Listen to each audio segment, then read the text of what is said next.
Hey guys, this is Greg Harrison Jr. And as you all know, do a cold start this morning.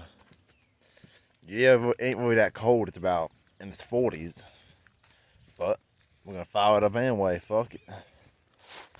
Been the old '94 Grand Cherokee with the 4.0 inline. I put that on there myself. As you all know, we keep our shit straight piped around here, so it's gonna be loud. Gonna crank up. Sounds good to me.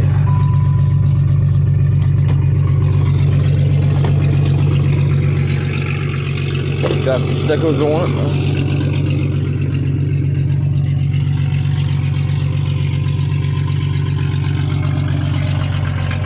Why not?